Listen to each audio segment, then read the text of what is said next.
सो दोस्तों अभी हम लोग आ चुके हैं बिल्कुल हमारे नॉर्मल स्क्रीन के ऊपर। एंड सबसे पहले हम लोग यहाँ पे शुरुआत करने वाले अमेरिकन बाजार का जो सबसे पॉपुलर इंडेक्स है dough Jones industrial average.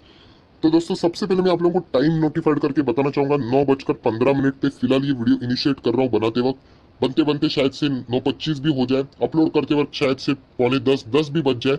So situation कभी भी चेंज हो जाती है मार्केट में। सो आप लोगों को ये टाइम बताना बहुत इंपॉर्टेंट है। 8 सितंबर आप लोग देख सकते हो फिलहाल जो अमेरिकन बाजार की हालत है 1.83% डाउन है। 500 पॉइंट का करेक्शन या फिर गिरावट हम लोग को वापस यहाँ पे देखने को मिल रहा है। ये सबसे इंपॉर्टेंट बात क्यों है, ये मैं ऐसा क्यों बोल रहा हूँ, तो उसके पीछे मैं आप लोगों को यहाँ पे चार्ट पैटर्न दिखाना चाहूंगा। अगर आप 5 दिन का चार्ट पैटर्न यहाँ पे लगाए एंड 3 सितंबर से अगर हम लोग बाजार देखें, अमेरिकन बाजार 29,000 के ऊपर था एंड फिलहाल ये 27,600 के ही आसपास हम लोग को देखने को मिल रहा है। सो कंसिस्टेंटली ये गिरते ही चला जा रहा है। 3 सितंबर के बाद अगर हम लोग एग्जैक्टली यहाँ पे काउंट भी करें तो लगभग 4 से 5% की गिरावट हम लोग को देखने को मिली है। 1,000 से 1,300 पॉइंट्स की गिरावट यहाँ पे अमेरिकन बाजार में हो चुकी है। इंपॉर्टेंट बात यह है दोस्तों, जो कि यूजुअली बहुत सारे लोग मिस कर रहे हैं, वो भी मैं बताना जरूर चाहूंगा। दोस्तों आज है 8 तारीख, आप लोग यहाँ पे कैलेंडर के ऊपर देख सकते हो। सबसे इंपॉर्टेंट बात बताना चाहूंगा, 5 तारीख और 6 तारीख को मार्केट बंद था, राइट। उसी के हिसाब से अगर हम लोग बात करें, 3 तारीख को भी अमेरिकन बाजार डाउन था। 4 तारीख को भी हम लोग को अमेरिकन बाजार डाउन देखने को मिल रहा है। जैसे मैंने कहा 5 और 6 को सैटरडे संडे छुट्टी थी। कल भी अगर हम लोग बात करें अमेरिकन बाजार बंद था, आप सभी लोग पता है वहां पे लेबर हॉलिडे से रिलेटेड हॉलीडे रखा गया था। एंड आज 8 तारीख को वापस रिज्यूम हो चुका है। सो 3 तारीख, 4 तारीख और 8 तारीख लगातार 3 दिन अमेरिकन बाजार हम लोग को प्रॉफिट बुकिंग में नीचे जाते हुए देखने को यहाँ पे मिला है। प्रॉफिट बुकिंग में क्यों बोल रहा हूँ, नीचे क्यों जा रहा है, ऐसा क्यों बोल रहा हूँ, तो उसी से रिलेटेड इंपॉर्टेंट बातें मैं बताने वाला हूँ। तो कुछ पैरामीटर्स है जिसके बदौलत यहाँ पे हम लोग को अमेरिकन बाजार नीचे जाते हुए देखने को मिला है। तो चलिए अभी हम लोग आ जाते हैं यहाँ पे नॉर्मल स्क्रीन के ऊपर एंड वापस देख लेते कि ऐसी क्या वजह है जिसके बदौलत अमेरिकन बाजार में हम लोग को गिरावट देखने को मिली है। अलग अलग वजह जरूर होती है, बट सबसे मेन सटीक वजह कौन सी है वो भी मैं आप लोगों को जरूर इस वीडियो में बताने वाला हूँ।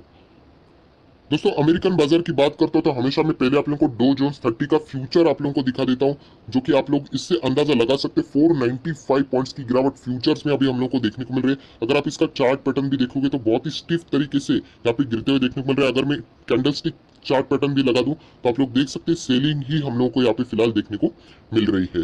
सो एक इंपॉर्टेंट पैरामीटर रहता है। उसी के साथ साथ अगर हम लोग बात करें जितने भी दुनिया के स्टॉक मार्केट से, उसको भी अगर हम लोग यहाँ पे चेक करें तो यूजुअली हम लोग को यहाँ पे प्रेशर ही देखने को मिला है, चाहे वो यूरोपियन मार्केट्स हो या फिर ब्राजील के मार्केट्स हो। एंड अमेरिकन बाजार में भी हम लोग को यहाँ पे सेल ऑफ होते हुए देखने को मिल रहा है। इंडियन मार्केट की भी बात करें तो प्रेशर में जरूर देखने को मिला है, बट इतना बड़ा प्रेशर नहीं था। शायद से हम लोग को कल गिरावट देखने को मिल सकती है, ऐसी पॉसिबिलिटी है। ये ऐसा मैं क्यों बोल रहा हूँ, मैं इससे पहले भी बता चुका हूँ कि अगर आप लोग प्रोबेबिलिटी निकाल लो कि अगर अमेरिकन बाजार 10 टाइम नीचे जा रहा है या फिर ऊपर जा रहा है, उसी को फॉलो करते हमारा मार्केट भी चलता है लगभग 8 बार। मतलब ये अगर नीचे गया तो हमारा मार्केट भी नीचे जाएगा, अमेरिकन बाजार भाग रहा है तो हमारा मार्केट भी भागेगा। बहुत ही रेयर टाइम ऐसा हो जाता है, 2 बार ऐसा हो जाता है कि अमेरिकन बाजार गिरेगा तो हमारा मार्केट तेज हो जाएगा, या फिर उनका मार्केट तेज हो रहा है हमारा मार्केट यहाँ पे गिर रहा है। वो डिपेंड करता है सिचुएशन क्या है। सिचुएशन मतलब बेस्ट एग्जांपल रिसेंटली देना चाहूंगा, अमेरिकन बाजार में तेजी थी बट हमारा मार्केट 1600 पॉइंट क्रैश हुआ था। क्यों?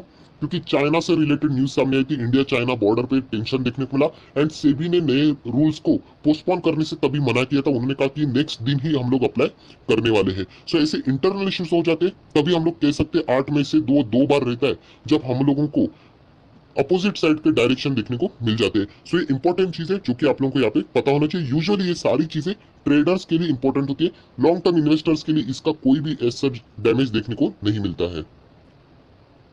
सो दोस्तों सबसे पहले अगर हम लोग यहाँ पे बात करें तो आप लोग देख सकते हैं ट्रेडर्स कौन सी चीजों के ऊपर, ऑब्वियसली अमेरिकन बाजार से रिलेटेड हम लोग बात करें कौन सी पैरामीटर्स को यहाँ पे फोकस करके चल रहे हैं, तो सबसे पहले अगर हम लोग बात करें टेस्ला। यस दोस्तों, टेस्ला आप लोगों ने जरूर सुना होगा, इलेक्ट्रिक कार, ये भी आप लोगों ने जरूर पड़ा होगा। टेस्ला से रिलेटेड यही पॉपुलर है। वो स्टॉक हम लोगों को लगभग 14% गिरते हुए देखने को मिल रहा है। एंड ऐसा क्यों हो रहा है? क्योंकि आप लोगों को बताना चाहूंगा कि टेस्ला का यहाँ पे इंडेक्स में या फिर आप कह सकते हैं इंडाइसेस में, S&P Dow Jones indices fail to add a surging and speculative stock to the S&P 500। मतलब यहाँ पे इंडेक्स में एंट्री होने वाली थी, ऐसा एक स्टॉक पकड़ लीजिए जो कि सेंसेक्स या फिर अगर हम लोग बात करें निफ्टी में इंटर होने वाला था, बट बाद में बोल दिया फेल्ड, मतलब ऐसा नहीं होने वाला, तो वो क्रैश हो गया। तो इसी के चलते बाजार का मूड खराब हो गया। अगर मैं आपको प्रैक्टिकल लाइफ से अगर कुछ ऐसी बात बोल दूं, चलिए एक एग्जांपल पकड़ लीजिए, हमारा फिलहाल निफ्टी 50 है। कभी ना कभी फ्यूचर में LIC का IPO होने वाला है, राइट। तो बहुत कुछ चीजें होती है। फुलफिल करने के बाद ही एक्सपर्ट उनको निफ्टी फिफ्टी में एंट्री देंगे। तो हम लोग एक्सपेक्ट कर रहे थे कि एलआईसी की एंट्री यहाँ पे मंगलवार के दिन होने वाली है, बट बाद में हम लोग को फ्राइडे के दिन ही पता चला कि एलआईसी की एंट्री फिलहाल निफ्टी फिफ्टी में नहीं होगी। सो बाजार का मूड खराब हो गया, मतलब एक दिग्गज स्टॉक की वजह से यहाँ पे हम लोग को मूड खराब होते हुए देखने को मिला है। एंड वो स्टॉक तो खुद 14% गिर गया, बट उसी के साथ साथ पूरे मार्केट को भी नीचे यहाँ पे प्रेशर में लाते हुए देखने को मिल रहा है। अगर हम लोग बाकी रीजंस की बात करें तो दोस्तों जो प्रॉब्लम 2 दिनों से चल रही थी वही तीसरे ट्रेडिंग डे में अभी हम लोग को देखने को मिल रहा है, एंड वो है टेक्नोलॉजी से रिलेटेड। यस दोस्तों, टेक के जो बड़े बड़े स्टॉक्स है हम लोग को गजब के यहाँ पे क्रैश होते हुए देखने को मिल रहा है, जिसमें फेसबुक है, अमेजोन है, माइक्रोसॉफ्ट है, राइट, गूगल की अगर हम लोग बात करें अल्फाबेट है। ये सारे स्टॉक्स हम लोग को प्रेशर में देखने को मिल रहे हैं, जिसके बदौलत हम लोग कह सकते हैं हमें यहाँ पे अमेरिकन बाजार में भी गिरावट देखने को मिल रही है। सो ये कुछ वजह है दोस्तों जिसके कारण हम लोग को एक गिरावट देखने को मिल रही है। तो ये तो रीजंस थे, बट मुझे ऐसा लगता है कि सबसे खास अगर कोई रीजन रहेगा तो वो अभी मैं आपके सामने यहाँ पे पेश करना चाहूंगा, एंड वो है दोस्तों यहाँ पे क्रूड ऑयल। यस दोस्तों, क्रूड ऑयल में जो गिरावट हुई है, हमेशा मैं आप लोगों को कुछ इंपॉर्टेंट चीजें बताते रहता हूँ। WTI क्रूड ऑयल की अगर हम लोग यूजुअली बात करेंगे, ये $40 के नीचे प्रति बैरल यहाँ पे फिसल चुका है। हमेशा एक चीज याद रखना जो मैं बताता था, आप मेरा किसी भी संडे का वीडियो निकाल के देख लेना, जो कि हमेशा मैं आपको बताता था 40 to 45, ये एक ऐसा रेंज था जो कि क्रूड ऑयल के लिए इंपॉर्टेंट था। 40 के नीचे गया तो जो ट्रेडर्स थे वो क्या कर देंगे, इमीडिएटली सेल कर देंगे, जैसे हम लोग बोलते हैं ना सपोर्ट लेवल था। एंड 45 ये उसका रेसिस्टेंट लेवल, जैसे 45 कट करके वो ऊपर जाएगा तो इमीडिएटली हम लोग को तेजी भी क्रूड ऑयल में देखने को मिल सकती थी। सो अब अभी आप लोग देख सकते हैं ये हमेशा 40 के ऊपर हुआ करता था, अभी ये 39.77 हो चुका है। ये WTI क्रूड ऑयल ये वही है जो कि बीच में हम लोग को नेगेटिव होते हुए देखने को मिला था, जीरो के नीचे। अगर हम लोग इंडिया की बात करें तो इंडिया तो ब्रेंट क्रूड ऑयल के साथ डील करती है, WTI से उनका कोई लेना देना नहीं, बट WTI से रिलेटेड अमेरिकन बाजार का लेना देना है, एंड इसीलिए वो गिर चुके हैं, अमेरिकन बाजार में सेल ऑफ हो जाता है। सो यूजुअली हमारे मार्केट में भी प्रेशर देखने को डायरेक्टली ना इनडायरेक्टली जरूर देखने को मिल जाता है। सो अगर हम लोग बात करें यहाँ पे जो गिरावट हम लोग को देखने को मिली है, वो अमेरिकन बाजार की खुद की यहाँ पे बहुत कुछ इंटरनल चीजें हैं जिसके बदौलत देखने को मिले। बट अगर इंडियन मार्केट में अगर गिरावट हो जाती है तो किससे रिलेटेड हो जाएगी, शायद से IT सेक्टर में हम लोग को सेल ऑफ देखने को मिल सकता है।